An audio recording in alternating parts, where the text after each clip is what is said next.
আসসালামু আলাইকুম। কেমন আছেন সবাই? আশা করি আল্লাহর অশেষ রহমতে সবাই ভালো আছেন, সুস্থ আছেন। শারমিন রিমাস ওয়ার্ল্ডে নতুন আরও একটা ভিডিওতে সবাইকে স্বাগতম জানাচ্ছি। আজকে সবার পছন্দের একটা ভিডিও নিয়ে চলে এসেছি। আর আজকে ছোট্ট একটা নর্মাল ফ্রককে সুন্দরভাবে কি করে ব্লক প্রিন্টের মাধ্যমে সাজিয়ে তোলা যায়, কিভাবে আমি এই ডাইসগুলো দিয়ে রঙগুলো সুন্দরভাবে বসিয়েছি।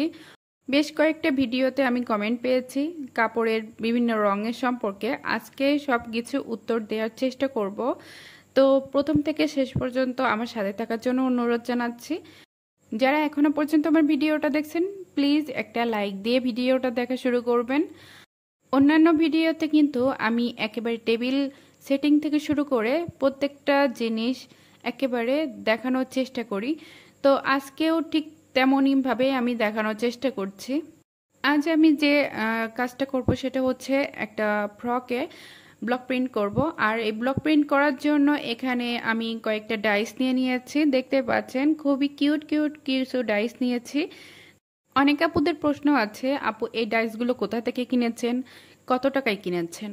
তো আমি লম্বা ডাইসগুলো কিন্তু 50 টাকা পিস করে কিনেছি। আর এই গোল শেপের যে ডাইসগুলো আছে এগুলো আমি 40 টাকা, 30 টাকা, 35 টাকা এইভাবে করেই কিনে থাকি।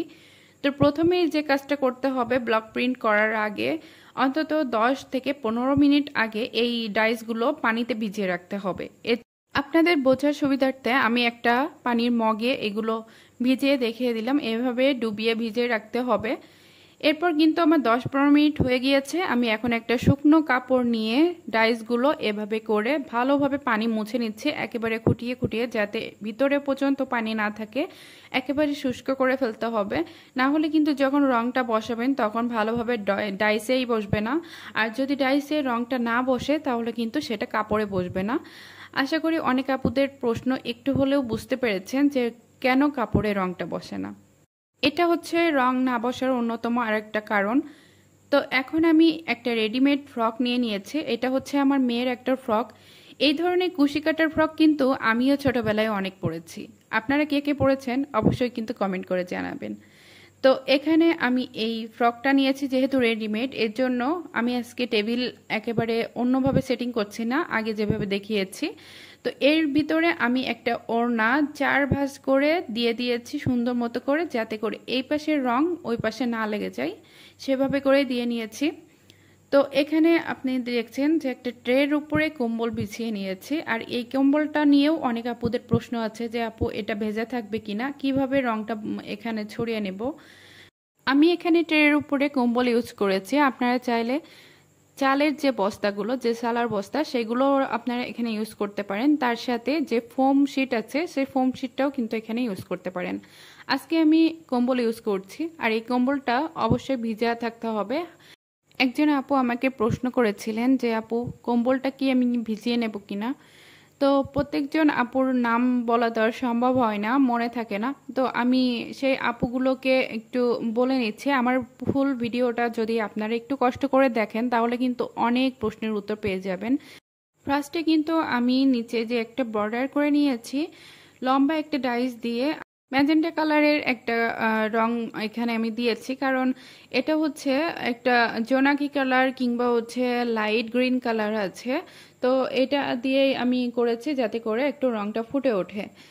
বর্ডারের উপরে কিন্তু আরও একটা বর্ডার যদি দেন তাহলে কিন্তু একটা অন্যরকম বাজে দেখতে লাগবে।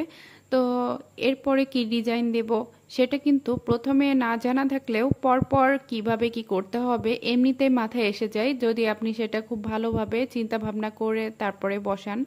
তো এখানে স্টার শেপের যে ফুলটা ছিল সেই ফুলটা দিয়ে কিন্তু আমি এখানে পার্পল কালারের একটা কালার দিয়ে বসিয়ে নিচ্ছি। যতবারই আপনারা ডাইসটা দিয়ে রংটা বসাবেন এরপরে বারবারই কিন্তু ব্রাশ করে নিতে হবে রংটা কম্বলের উপরে, না হলে কিন্তু রংটা ভালো করে বসবে না। এটা হচ্ছে দ্বিতীয় কারণ রংটা না বসার। যখন ঘরে রং না থাকে, আমার মনের মতো রং যদি না থাকে, তখন মনে হয় যে আমি রংটা যদি তৈরি করে নিতে পারতাম। তো আমার এখানে হলুদ কালার ছিল আর লাল কালার ছিল, সেটা দিয়ে আমি হালকা অরেঞ্জ কালার তৈরি করে নিয়েছি। এইটা দিয়ে এখন আমি হালকা পাতা শেপের যে ডাইসটা আছে সেটা বসিয়ে নিচ্ছি। দুইটা পার্ট দেওয়া শেষ হয়ে গেলে এর উপরে কিন্তু আরও একটা ফুল দিতে যাচ্ছিলাম। তো যেহেতু এটা ছোট বাচ্চাদের ফ্রক, আর ছোট বাচ্চাদের ফ্রকে কিন্তু দেখবেন ছোট ছোট ফুল কিংবা এই ধরনের কিছু আঁকাবুকি থাকলে খুবই ভালো লাগে। তো এখানে দুইটা কালার ম্যাচিং করে আমি ফুলটা বসাচ্ছি। যদিও পাতাটা আমি একটু অন্য কালার দিয়েছি, এখানে পার্পেল আর অরেঞ্জের একটা কম্বিনেশন দিয়েছি। আপনারা অবশ্যই কিন্তু কমেন্ট করে জানাবেন যে আমি যে কালারগুলো বসিয়েছি সেগুলো আপনাদের কেমন লেগেছে। খারাপ লাগলে অবশ্যই আমাকে জানাতে পারেন, যে আপনাদের এই কমেন্টের উপরে নির্ভর করে কিন্তু নেক্সট কোনো কন্টেন্ট বানাতে আমি উৎসাহিত হই। তো অবশ্যই কিন্তু আপনারা ভালো মন্দ যে কোনো কমেন্ট করতে পারবেন। যারা নতুন আপুরা আছেন, একেবারে নতুনভাবে শুরু করবেন, তারা কিন্তু ব্লক প্রিন্ট করার আগে কোথায় কোথায় আপনারা প্রিন্টটা বসাতে যাচ্ছেন, কোথায় ডিজাইনটা বসাবেন, সেইভাবে কিন্তু আপনারা একটা পয়েন্ট করে নিতে পারেন। যেখানে লম্বা একটা ডিজাইন বসাবেন, অবশ্যই একটা চক দিয়ে লম্বাভাবে একটা স্কেল কিংবা কোনো কিছুর সাহায্যে লম্বাভাবে দাগ দিয়ে নেবেন, এবং মাঝে মাঝে যেখানে আপনি বসাতে যাচ্ছেন সেখানে অবশ্যই একটা পয়েন্ট করে দাগ দিয়ে নেবেন, যাতে যাতে করে সুন্দরভাবে ডিজাইনগুলো বসে এবং দেখতে একেবারে ফ্রেশ লাগে। কারণ কাপড়ের উপরে একবার রংটা বসিয়ে নিলে কিন্তু সেটা আর উঠবে না। তো এর জন্যই আমাদেরকে একেবারে ঠান্ডা মাথায় রংটা বসাতে হবে। তো দেখতে পাচ্ছেন এখানে প্রথমে আমি একটা ফুলের লাইন করে নিয়েছিলাম, এরপরে কিন্তু আরও একটা লাইন আমি উপরে করে নিয়েছি। আর এই কালারটা কিন্তু একটু ভিন্ন দিয়েছি। অরেঞ্জ কালারের যে ফুলটা দিয়েছিলাম তার উপরে কিন্তু আমি রেড কালারের ফুলটা দিয়েছি, আর পাতাগুলো কিন্তু আমি গ্রিন না দিয়ে এখানে পার্পল কালার দিয়েছি। তো এই কম্বিনেশনটা কেমন হয়েছে এটাও কিন্তু অবশ্যই কমেন্ট করে জানাবেন। প্রথমে ভেবেছিলাম যে শুধু ফ্রন্ট পার্টেই আমি ডিজাইনটা করব, পরে ভাবলাম যে ব্যাক পার্টে যদি এই ডিজাইনটা দিই তাহলে কেমন লাগবে। আর এই কালার কম্বিনেশনটা কিন্তু এই জোনাকি কালারের যে কাপড়টা তার উপরে কিন্তু বেশ ফুটছিল। আর এর উপরেই আমি এই দুইটা কালার কম্বিনেশন করেছি, একটা রেড আর পার্পেল। যেহেতু ফ্রন্ট সাইডেও কিন্তু আমি এই কালারটা রেখেছি, তার উপরে ভিত্তি করেই আমি পিছনেও এটাই দিয়েছি। আর এই ধরনের যে কাজগুলো আমি দেখতে পাচ্ছেন যে একটু একটু করে ফাঁকা থেকে যাচ্ছে, ঠিক সেই জায়গায় কিন্তু আমি ব্রাশের সাহায্যে রংটা বসিয়ে দিচ্ছি। অনেক ক্ষেত্রে দেখা গেল যে ডাইসে রংটা না বসার কারণে কাপড়েও ভালোভাবে বসে না। তো ওই জায়গাগুলোতে কিন্তু আপনারা এভাবে করে ব্রাশের সাহায্যে রংটা বসিয়ে দিতে পারেন। এতে করে কিন্তু রংটা গাঢ়তাও ভালো থাকবে আর আপনাদের যে কাপড়টা সুন্দরভাবে ফ্রেশ দেখাবে। তো এভাবে করে কিন্তু আমি ফ্রন্ট ডিজাইনটা কোনোভাবে নষ্ট হবে না। তো অনেক আপুদের রঙের স্থায়িত্ব নিয়ে প্রশ্ন ছিল। এই রংটা একবার বসানোর পর কিন্তু সহজে ওঠে না।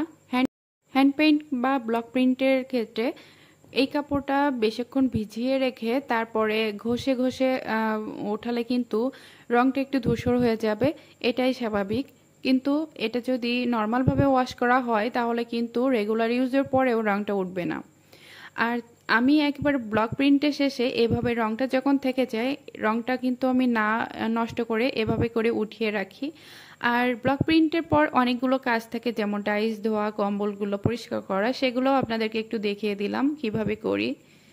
নর্মাল একটা বেবি ফ্রককে আমি কিভাবে ব্লক প্রিন্টের মাধ্যমে সাজিয়ে তুলেছি দেখতে পাচ্ছেন। কেমন হয়েছে অবশ্যই কমেন্ট করে জানাবেন। আমার সাথে থাকবেন। আল্লাহ হাফেজ।